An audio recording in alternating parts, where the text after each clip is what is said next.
सबसे पहली बात तो ये है कि चूँकि मैं जॉइंट एक्शन अवामी कमेटी के जो जितने भी एहतजाज हुए हैं, जो उनके 3 बड़े एहतजाज हुए उनमें शामिल रहा हूँ। अभी जो रिसेंटली कोआला में या मुजफ्फराबाद में हमने बड़े क्लोजली लोगों को देखा भी है और इस चीज़ को ऑब्ज़र्व भी किया है कि लोग क्या चाहते हैं, लोग इतने फ्रस्ट्रेटेड क्यों हैं। तो सबसे बड़ी बात यह है कि जो जैसे भाई साहब ने कहा कि अब अनवारुल हुकूमत का खात्मा हो रहा है या उसको हटाया जा रहा है जैसे आपने बताया, तो इसमें मुझे जो बुनियादी तौर पे असल जो खुशी हो रही थी वो इस बात पे हो रही थी कि एक तारीख हिस्टोरिकली एक चीज़ बड़ा करेक्टली चल रही है और लगातार चल रही है कि जिस शख्स ने इमरान खान के साथ गद्दारी की, धोखा दिया, उसको कहीं ना कहीं उसका सबक ज़रूर मिला है। तो अनवारुल हक की हुकूमत की बुनियाद ही मैं हमेशा से कहता आया हूँ, आपके प्रोग्रामात में भी कहता आया हूँ कि बदनीयती पे थी, गद्दारी पे थी। और जिस तरह उन्होंने जमहूरी नॉर्म्स को तबाह किया आज़ाद कश्मीर में, जिस तरह उन्होंने एक मतलब ऐसे वोट आप किसी और पार्टी से लेके आएँ और आप सारे के सारे किसी और जगह चले जाएं, तो ये भी एक फ्रस्ट्रेशन का लेवल था लोगों के अंदर के पॉलिटिकल वर्कर जितने भी थे, जिस भी सियासी जमात थे, वो बड़े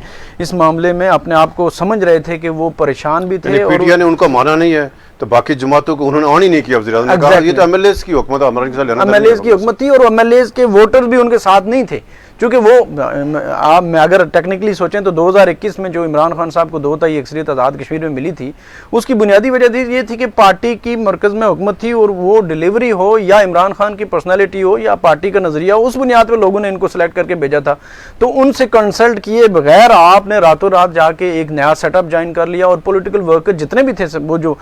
मैं कहता हूँ कि 60% जो वोट हमें मिला था या 55%, वो सारे के सारे अपनी जगह फ्रस्ट्रेटेड हो गए थे। तो अवामी एक्शन कमेटी ने इस सियासी निज़ाम की अदम मौजूदगी में जो जमूद का शिकार था, फिर उन्होंने वो वहाँ से वो बाहर निकले और उन्होंने देखा कि जब वो लोगों की मुतालबात लेके आए, अवामी मफादात को सामने लेके आए, तो लोगों ने इस बात में एक साई ऑफ रिलीफ मिला। उन्होंने सोचा कि एक सक्सेस स्टोरी डेवलप हो गई, या सियासी पार्टीज तो कुछ नहीं कर रहे, ये जो सियासी लोग हैं जो अपने अपने वोटर से भी बदयांती करके आगे जाके इक़्तिदार के लिए सौदा कर देते हैं, अनवारुल हक की तरह के लोग, तो उन्होंने फिर एक नए फोरम को ज्वाइन किया और वो फोरम अभी इतना तगड़ा हो गया है कि लोगों का इन सियासी लोगों से इख्तिलाफ अपनी जगह हमेशा रहेगा,